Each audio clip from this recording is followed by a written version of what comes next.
결국 바이든, 윤 신냉전 동아시아판 나토 만들기 매듭. 한승동 에디터.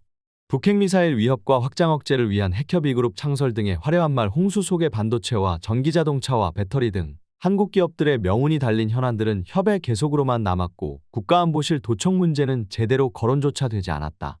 특별히 일본과의 외교를 위한 정치적 용기와 개인적 헌신에 깊이 감사드리고 싶다. 26일에 워싱턴 한미정상회담에서 나온 가장 인상적이고 의미심장한 말 중에 하나는 정상회담 뒤에 열린 기자회견에서 조 바이든 대통령이 윤석열 대통령을 향해서 한 이 말이다.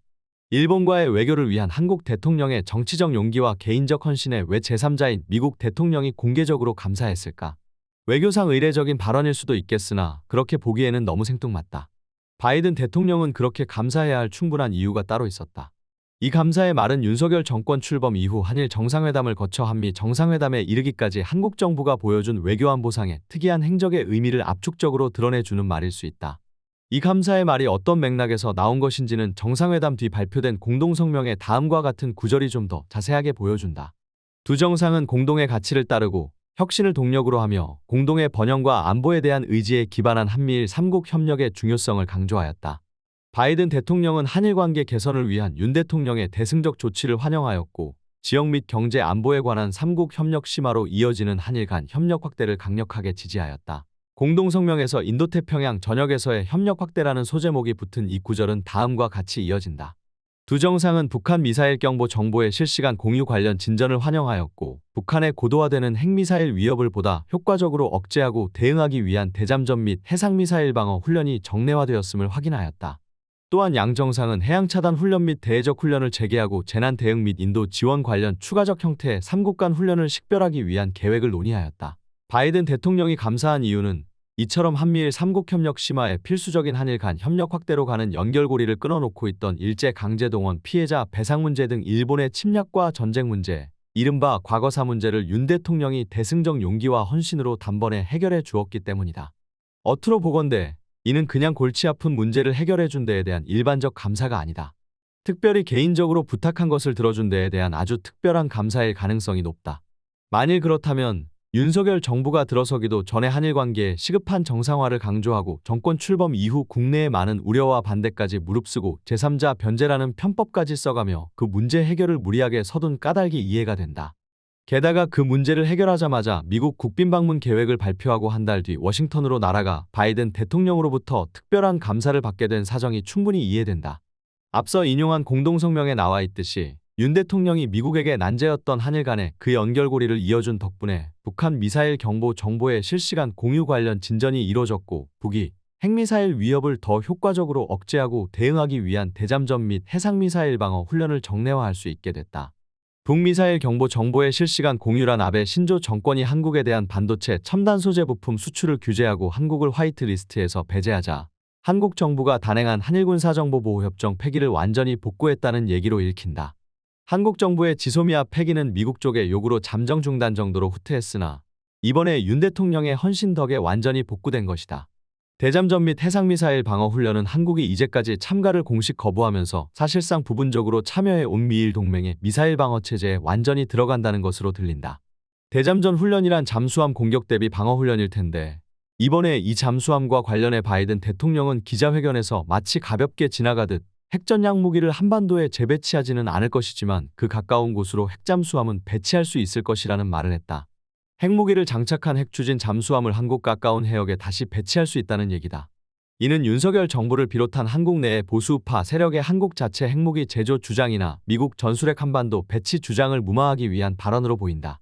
아사히 신문은 26일 관련 기사에서 이 부분에 관심을 보이면서 바이든 대통령이 핵무기 탑재 가능한 미국의 전략원자력 잠수함을 한국에 파견하는 등 억지력 강화를 내세웠다면서 미국 정부 고위 관리의 말에 따르면 전략원자력 잠수함의 파견은 1980년대 이래 처음이라고 했다. 이는 아마도 1991년 조지 부시 정권 때 전 세계 배치 전술핵무기 철수 및 폐기 선언에 따라 한반도에 배치돼 있던 미국의 핵무기를 철수한 이후 처음으로 다시 배치된다는 말일 것이다. 핵무기를 한반도에 배치할 수 없는 미국이 핵무기 개발이나 배치를 소리 높여 외치는 한국 보수 우익의 요구를 달래기 위한 타협책으로 취한 조치일 수 있으나 그것 자체는 별 의미가 없다. 이와 관련해서는 브루스 베넷 미국 랜드연구소 선임연구원이 지난해 10월 이 문제가 한국에서 논란이 됐을 때 태평양상에서 트라이던트 미사일을 탑재한 잠수함들 중 하나 이상을 오로지 한반도용으로 배정할 수도 있다고 이미 그때 얘기한 적이 있다. 게리 세이모어 전 백악관 대량살 상무기 조정관에 따르면 잠수함 발사 트라이던트 미사일은 저위력 탄두이기 때문에 전술핵무기 역할을 할 수 있다. 말하자면 트라이던트 미사일을 탑재한 다수의 미국 핵잠수함들은 평시에도 한반도와 일본 열도 인근을 비롯한 태평양 물밑을 돌아다니는데 그들 중 하나를 바이든 대통령이 지나가듯 말한 것처럼 한반도 가까운 곳으로 한반도용이란 딱지를 붙여 배치하겠다고 하는 것은 전혀 어려운 일이 아닐 뿐만 아니라 별다른 의미가 없다.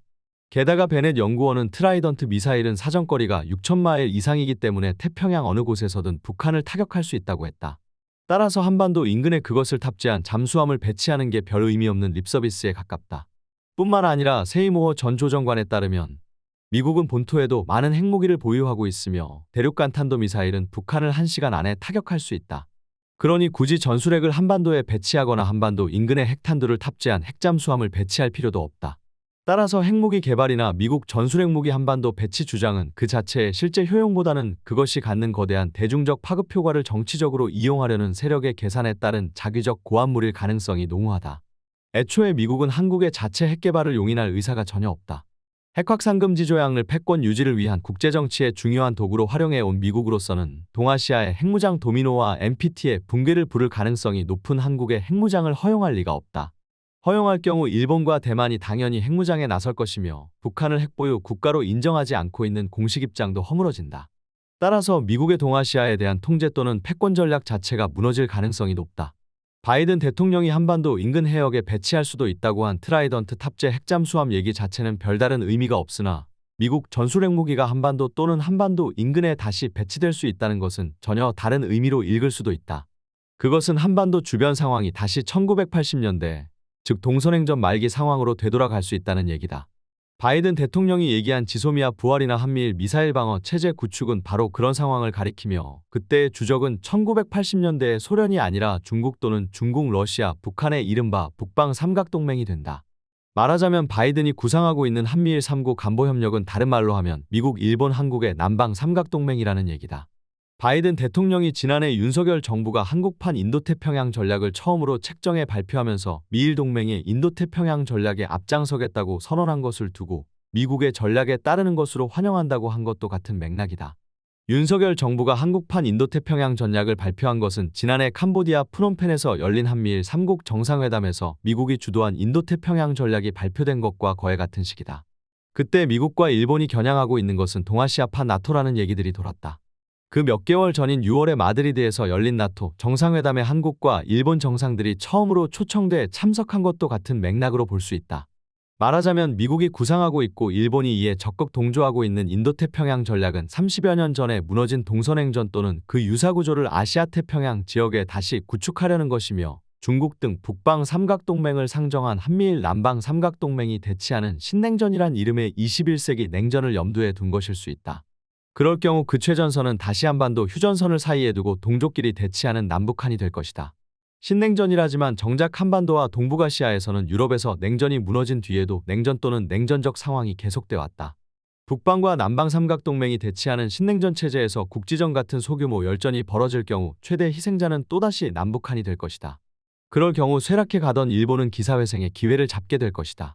동서냉전 반세기 동안 소련과 함께 안정적으로 패권을 나눠 가졌던 미국은 그렇게 해서 완성될 인도태평양 전략을 통해 다시 21세기 신냉전의 긴 패권적 평화를 중국과 함께 나눠 가질 수 있지 않을까.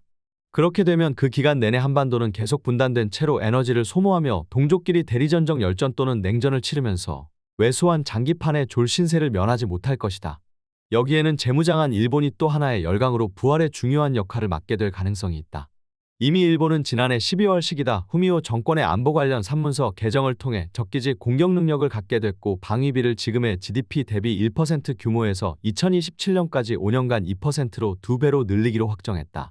이는 트럼프 정권 때부터 미국이 집요하게 일본 자민당 정권에 요구해 온 것으로 우크라이나 전쟁 발발 이후 그것을 오히려 재무장의 기회로 활용한 일본은 동아시아판 나토 체제에서 중심적인 역할을 맡게 될 가능성이 높다. 그때 일본은 미국 일극 체제가 무너진 상태에서 새로운 열강으로 부상할 수 있다. 열강이란 제국주의 냄새가 짙은 반동적 개념이다. 최근 일제강제동원 피해자 배상 문제 처리에서 보듯 일본은 2차 세계대전 이전의 제국주의 군국 일본의 전쟁 범죄를 여전히 인정하지 않고 있으며 사죄도 배상도 하지 않고 있다. 그런 일본의 재무장은 새로운 일본의 탄생이 아니라 과거 군국 일본으로의 회귀일 가능성이 높다. 미국은 한국의 일본 과거사 청산 요구를 억누르기까지 하면서 그런 일본 과거사를 제대로 청산하는 것이 아니라 정치적으로 봉합하도록 윤석열 정부를 압박해 일본의 열강으로의 회귀를 돕고 있다. 특별히 일본과의 외교를 위한 정치적 용기와 개인적 헌신에 깊이 감사드리고 싶다는 바이든 대통령의 말에는 이런 사정들이 그 배경에 깔려 있다. 이번 한미 정상회담의 의미를 그런 맥락에서도 짚어볼 수 있을 것이다.